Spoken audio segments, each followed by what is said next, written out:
But now I have this new table saw. It's a Bosch. And what I'm going to do, since I don't have a crosscut sled made for this one yet, not just yet, I'm going to use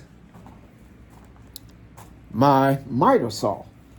Now, I'm not sure if everyone knows about this feature, or maybe you know about it but never used it. Today I'm going to use mine. And this little gadget right here, you pull this down, and now you can unscrew this screw right here.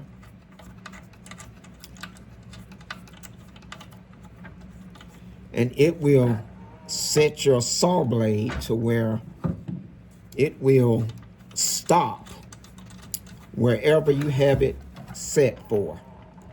It'll stop right there. So I'm going to get it set to cut into this, some depths, so that I can lay that piece down in it.